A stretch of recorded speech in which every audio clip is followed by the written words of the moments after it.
Nah, untuk selanjutnya itu ada contoh dari untuk menginput data ke dalam RStudio. Setelah disebutkan fitur-fitur serta penjelasan tentang aplikasi RStudio ini, kita bisa seperti menginput data atau seperti mau melihat hasil-hasil data pada RStudio ini. Sebelumnya kita dapat memulainya dari RStudio pada bagian konsol. Nah, untuk pertama itu kita dapat mencari penjumlahan dari angka yang dijumlahkan. Seperti 8 tambah 8. Tambah 8 di enter akan dapat hasilnya 16. Untuk pengurangan sendiri 3 kurang 1 enter dapat 2. Untuk pembagian tandanya masih sama, dikasih garis miring, maka dapatkan hasilnya 5. Pada RStudio ini untuk perkalian itu digantikan lambangnya menggunakan tanda bintang. Jadi 2 dikali 16, 2 dikali 6 dapatkan hasil 12. Nah, untuk pangkat pada RStudio ini pangkat itu dilambangkan dengan panah yang mengarah ke atas. 5 pangkat 5. Yes. Maaf. 5 pangkat 5 dihasilkan 3125. Di sini jika kita ingin mencari akar dari angka, kita dapat menggunakan perintah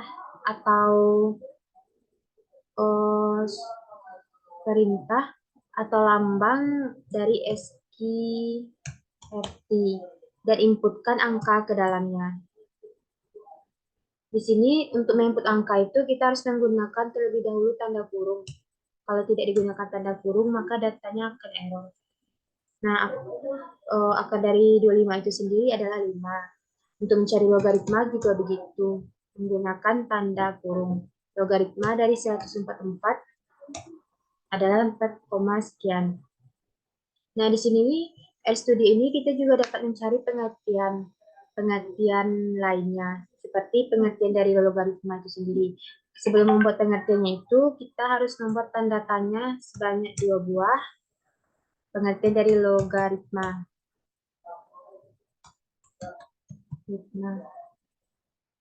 Di enter. Maka akan keluar pengertiannya di RStudio pada sisi sebelah kanan bawah. Di sini.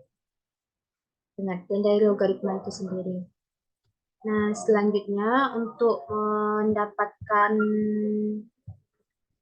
hasil environment pada sisi sebelah kanan atas, kita harus menginput datanya terlebih dahulu. Seperti kita misalkan datanya itu A.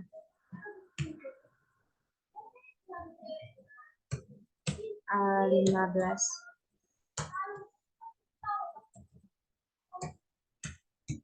Nah, di enter. Agar angka 15-nya ini terbaca di konsol ini, maka kita harus kembali mengetikkan huruf A, kemudian enter. Maka angka untuk A, contoh A, pemisalan A ini akan terbaca. Nah, yang kedua, kita misalkan B.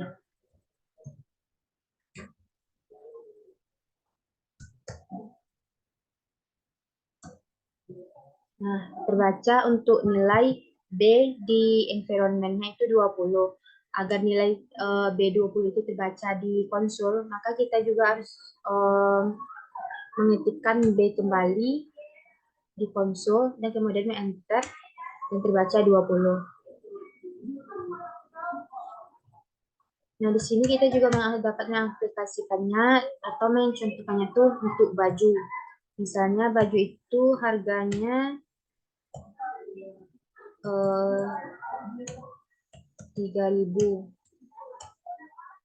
Nah, sama seperti contoh sebelumnya, kita harus juga mengetikkan kembali nilai baju agar nilainya itu terbaca. Nah, di sini tujuannya untuk pembuatan baju dan contoh lainnya itu agar kita dapat mengetahui semisalnya baju dikali celana ini semisalnya berapa gitu. Celana 2.000, enter celana, maka keluar nilainya 2.000. Nah, untuk mengetahui jika semisalnya baju itu ditambah celananya berapa, maka diklik di sini baju, maka ditulis di sini baju ditambah celana, maka dihasilkan 5.000. Nah, di sini kita dapat melihat environment dari data yang kita input tadi. Nah, selanjutnya untuk pembuatan plot, kita harus menginput datanya terlebih dahulu dengan memasukkan variabel-variabelnya. Tentunya tinggi badan. Tinggi badan di sini, tujuan dari pemberian panah di kiri ini agar data-data yang kita input itu terbaca. Tinggi badan, C. Huruf C ini harus ditambahkan, kalau tidak datanya akan error. Tanda kurung 145, 155, 165, 175. Semisalnya kita menggunakan variabelnya itu ada 3, namun data yang kita inputkan itu juga ada 3. Jadi kalau variabelnya 3, data yang kita inputkan 3 itu, maka setiap variabel itu juga harus diinputkan 3 data. Tidak bisa misalnya kita menggunakan variabel pertama itu datanya 2, variabel yang kedua datanya 3, tidak bisa seperti itu. Harus berapa banyak data yang pertama pada variabel yang pertama, sebanyak itu juga data pada variabel yang kedua, agar hasilnya itu seimbang. Sama seperti sebelumnya, agar nilai tinggi badan itu terbaca, dibuat kembali, kemudian di enter, keluar hasilnya. Selanjutnya untuk membuat plotnya itu kita juga memasukkan berat.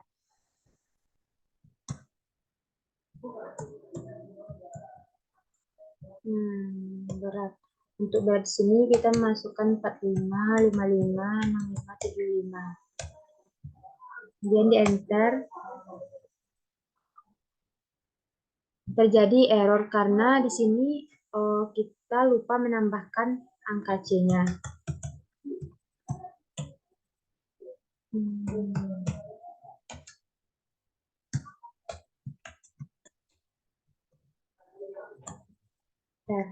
Kemudian tulis berat kembali agar nilainya terbaca. Nah, sini kita udah mendapatkan berat. Nah, untuk variabel selanjutnya yang kita gunakan itu ada kelas. Nah, untuk penambahan kelas ini harus menggunakan tanda kutip. Kalau tidak menggunakan tanda kutip, data yang dimasukkan tersebut tidak terbaca. Setelah tanda kutip itu di koma, dibuat tanda kutip kembali.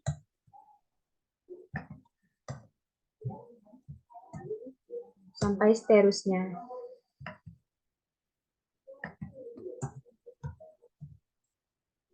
Setelah itu di enter, ditulis kembali kelasnya agar variabel data pada kelas itu terbaca. Nah, di sini tidak hanya sekedar memasukkan variabel-variabel saja untuk membaca plots, kita di sini juga dapat melihat seperti median, rata-rata, nilai maksimal, dan nilai minimum dari data yang kita input tadi atau variabel yang kita input tadi dengan mengetik summary. Misalnya kita pengen melihat median, mean, atau maksimal minimum dari berat. Tanda kurung, berat, diklik, enter. Nah, maka akan keluar hasil dari minimum, median, mean, dan maksimal dari berat. Nah, untuk melihat tabel dari variabel yang kita input ini, kita dapat mengetik tabel data.from. Misalnya kita pengen melihat tabel dari tinggi badan, berat, sama kelas. Di enter. Untuk melihat hasilnya itu sama seperti yang di awal, kita klik tabel lagi untuk membaca hasilnya, maka akan keluar seperti ini. Tabel dari variabel yang kita masukkan tadi.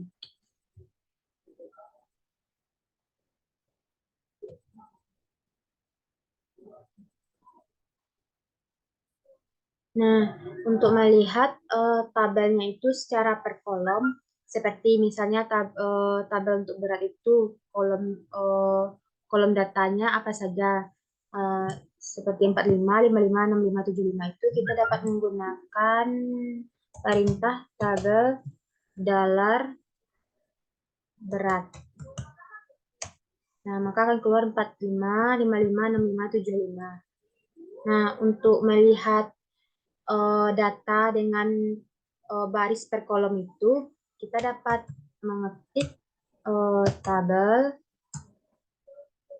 kurung siku, tabel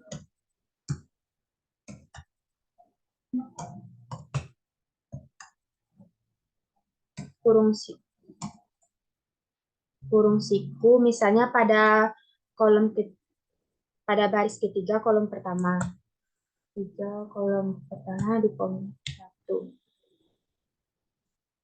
Nah, itu dapat kita lihat pada baris ketiga kolom pertama itu pada tinggi badan 165. Nah, untuk misalnya contoh lainnya, tabel pada baris pertama,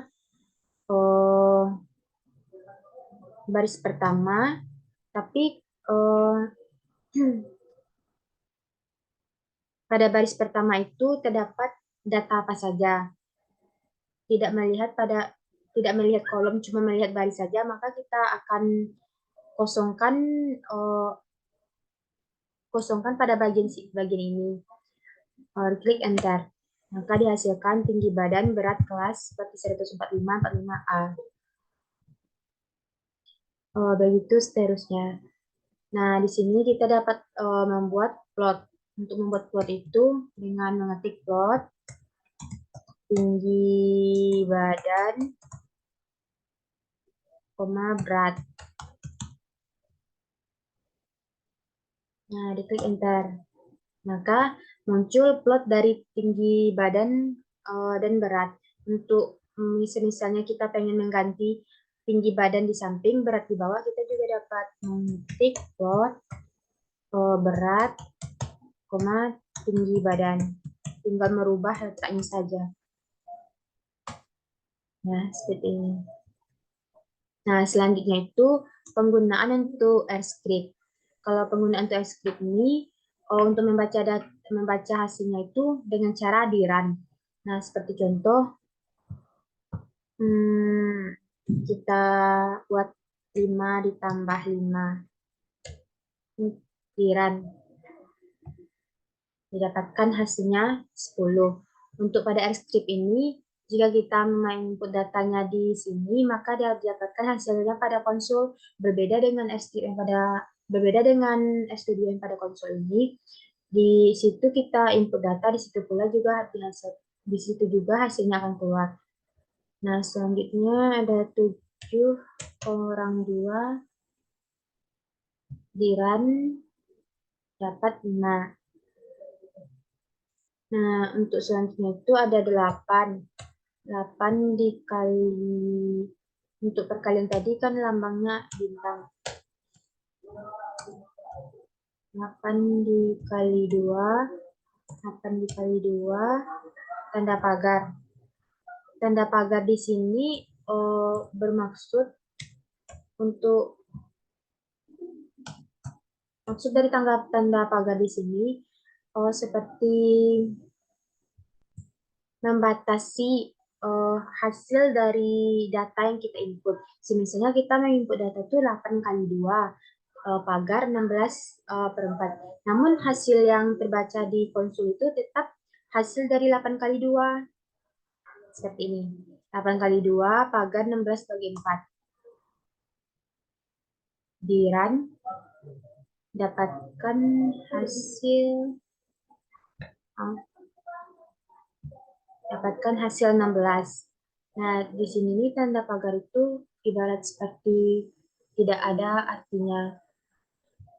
Nah, untuk selanjutnya kita dapat membuat uh, variasi lain seperti pembuatan nama. Pagar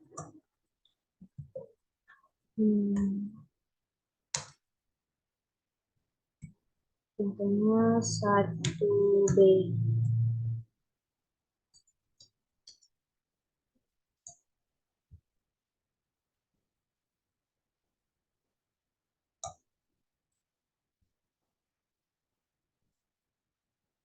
Nah, ini untuk didapatkan variasi seperti ini, kita harus memblok semuanya.